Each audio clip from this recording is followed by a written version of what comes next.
Lisandro Martinez is finally back, or certainly he's very nearly back. We saw him get some action in the last game, and I do feel that now, over the next couple of weeks, he will be integrated back into the first team, back from his injury, and hopefully now he can kick on in the second half of the season. If he's able to do that, we all know that we are getting ourselves a very, very good player, particularly on the ball, passes attempted, pass completion rate, successful take-ons, things like that. We all know how good Lisandro Martinez is on the ball. We know that he loves to get his studs on the ball, draw players into him, and then beat those players to make more room for his teammates around him. And we've discussed this before. We've got some more clips of it. So this clip here is actually one that we've looked at before, but I just want to reiterate the point which I had made previously. And that is all about Lisandro Martinez's ability to kind of draw pressure onto himself in order to really free up room for someone else. Now, again, what we're looking at here is Harry Maguire and Danny Welbeck, how close the two of these two guys are. We can see Lisandro Martinez doesn't really have any obvious passing options.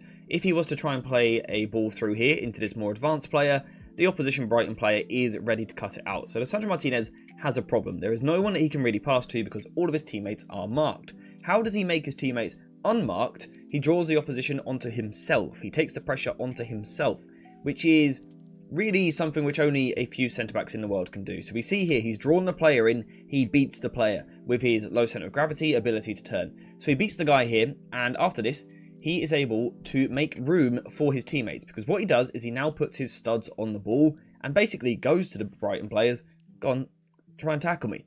Try and tackle me if you dare. And Brighton kind of take that cue. We can see again, currently, the United players are marked, but Brighton are now going to come towards Lisandro Martinez, and what this is going to do is open up room for other players. And if we now look at it here, we can see just how much more room Harry Maguire now has to receive the ball, all because of Lisandro Martinez and his ability to withdraw and withstand the pressure himself. And that is opening up so much room for other people, and this really is crucial, which is why I just want to go over this clip once again. Now, those clips obviously highlight just how good and how important he can be for Manchester United in possession. The other centre-backs simply don't do what he does, so he will boost the side's ability to play out from the back. However, whilst he does have all of those strengths, he does also have weaknesses as a defender. One being, the elephant in the room here, he's not very big at all. He is not a tall player. He's not a, big, physical, commanding centre-back, which is going to dominate aerial duels. He's simply not. In fact, it's a massive weakness of his game, so that is something we need to consider. We also know that he isn't the best wide defender, because he simply doesn't possess the athleticism. Now, I like him in the wide areas of the box. I think he's good there. But in terms of defending big, wide channels, perhaps when his fullback is caught higher up the pitch, Lisandro Martinez, he does struggle. He does struggle defending these massive areas, simply, again, because he's quite a small player. He just doesn't eat up the ground that quickly. He's not the fastest player in the world, and again, he's not the strongest player in the duels because, again, he's quite a small guy. So Lisandro Martinez has weaknesses, but as we saw earlier, he also has massive, massive strengths, and for me is one of the best ball-playing centre-backs in the world.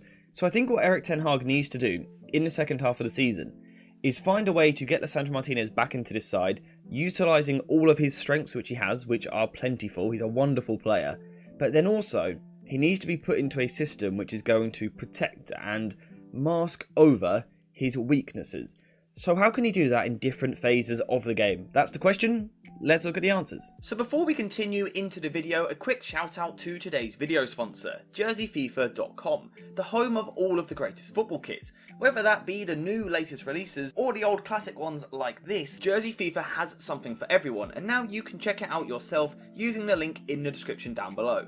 And also make sure to use code JerseyFifa for 10% off when you order. So we'll start off with goal kicks. When Manchester United are trying to play the ball out from the back, how can Lisandro Martinez be used to his maximum capacity in these situations?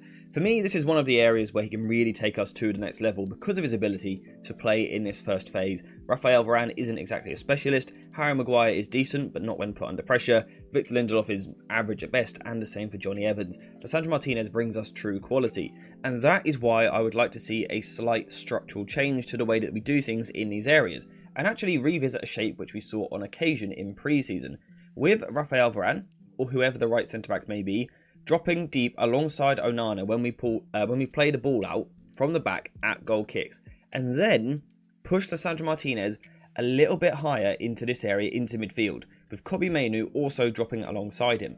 Now the benefit of this is going to be, we have our two most press resistant players playing right next to each other. I would also make the argument that then Dalot to the right-hand side and Luke Shaw to the left-hand side are probably our two next most press-resistant players. So we've now got a line of 4 players here who are all comfortable receiving the ball under pressure with their back to goal and playing on the turn.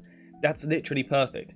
It also means that we can better utilise Onana's ability on the ball, but also mask some of Raphael Varane's weaknesses. Varane isn't a player who can get on the turn and things like that. However, put things quite simply in front of him, I think he's a very good ball-playing defender in these situations. He's not elite, but he is comfortable playing the ball out from the back in this way. Pushing Lisandro Martinez and Kobbie Mainoo into these areas will make it really difficult for the opposition to use a high press.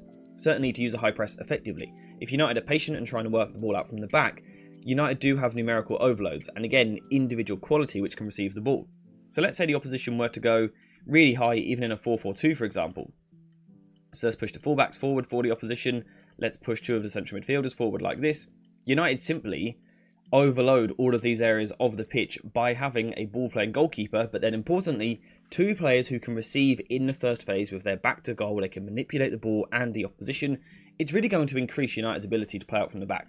Because of this 4 versus 2 that we have in this situation here, I think it is a way in which Lisandro Martinez can really improve Manchester United in the second half of the season, and I would love to see this structure. So that's in the first phase, but how about a little bit further up the pitch? For example, when Manchester United have sustained and controlled possession and are trying to break a side down, what is the best way to get more from Lisandro Martinez in those situations? Well, for me, it is to play him in the middle of a back 3, and this is both for in-possession reasons, but also importantly, out-of-possession reasons as well. So what I would like to see is Lisandro Martinez playing in the middle of a back 3. Now, I'm not too sure who the personnel should be either side of him. This could be Luke Shaw dropping deep. It could be someone like Casemiro, Kobbie Mainoo dropping into these areas. It could certainly rotate, and it always will in an Erik ten Hag side. But I think by playing Lisandro Martinez in the middle, you get more from his game on the ball. And the reason for this is because he is essentially the pivot point, the fulcrum point for us in the centre of the pitch. And what I like here is Lisandro Martinez's ability to manipulate the ball. And we saw it in those clips at the start, the ability to manipulate the opposition. I think when you put him in the middle of the pitch, in the centre of the back 3, what you're doing is you're doubling the angles that he can play with. So let's say he was playing on the left-hand side. Realistically, most of his play is going to end up being forced down this side, making him a bit more predictable.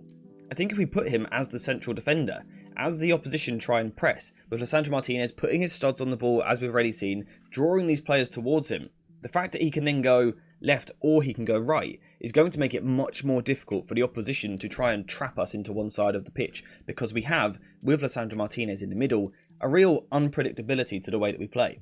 Again, it's the fact that he can draw people in and then use that studs on the ball approach to quickly shift the ball to one side or the other. We know he's got a real low centre of gravity, allowing him to quickly twist and turn. We know he's good in these situations, in the take-ons. This really gets a lot more out of Lisandro Martinez's game, in my opinion, because like I said, the opposition can't necessarily trap us over one way because they don't know what way we're going to play with Lisandro Martinez in the middle. The other thing that Licha can do from this sort of central position though is, when we have more time, punch passes through the lines, through the pitch, into the feet of players higher up. That could be the double pivot. Once again, Kobbie Mainoo looking to be press resistant, receiving the ball in these areas. That is certainly something that United could do, especially if, let's say, Casemiro plays a little bit higher, Dalot was to invert, something like that. Then once again, we do have good receivers on this second line. But the other thing Lisandro Martinez can do on top of this is punch passes a little bit further. And let's say these two are a little closer together, a little narrower, and our next two are a little bit wider. You do open up these passing angles where you might be able to punch passes into this area. Now, in terms of playing towards Antony, I think that would be unlikely to see that on Licha's right foot.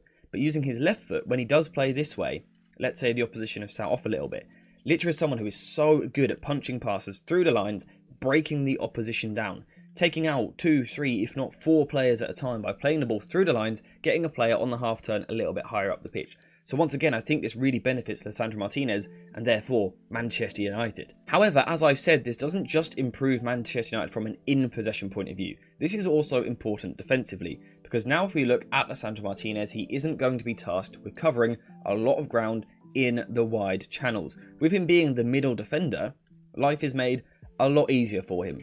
Now, I must add, I don't think it is optimal to have Raphael Varane in this position, but due to the way that United squad has been constructed, I think you're going to struggle to get any player, or certainly every player, optimally set up. So unfortunately, Raphael Varane might have to play at a slight weakness in order for us to get the most out of Lisandro Martinez, and that's probably why a new right centre-back is needed. But in terms of defensively, what you get when you put Licha in the middle is a better rest defence shape, because he is not tasked with covering these wide areas. And also, the fact that we are now using a back 3 rather than a back 2 means that, you know, you can do the maths, we have the extra defender. So let's say we are attacking down the left-hand side of the pitch, we've got players over like this, and let's say we lose possession nice and high up the pitch. Now when we lose the ball, rather than Lisandro Martinez suddenly having to cover all of this ground over here, because we've got Luke Shaw in this wider position, and you know, Luke Shaw is naturally a fullback, someone who is used to defending out wide, that's much better, and Lisandro Martinez can focus on playing in the middle, particularly as United get players back and start to recover a bit more. Let's say Dalot starts to tuck in from the right hand side, and the ball goes into this sort of area.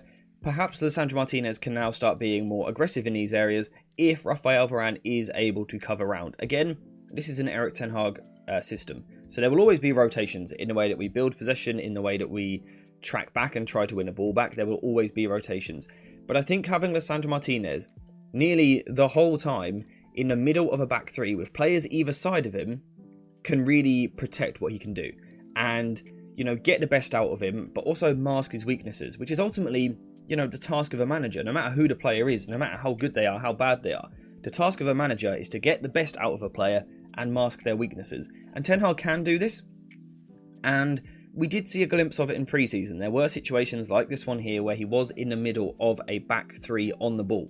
So there's definitely potential there. We could see it in the second half of the season, and in my opinion, Lisandro Martinez can have a massive impact.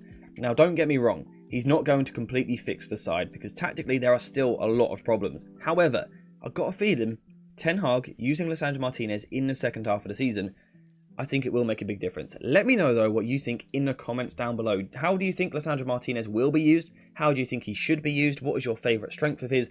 And also your biggest concern in terms of a weakness? Let me know what you think in the comments down below. Also, like the video and subscribe to the channel. But apart from that, we are finished for today. So thank you guys for watching. I hope you have enjoyed it. And as always, I'll see you in the next one.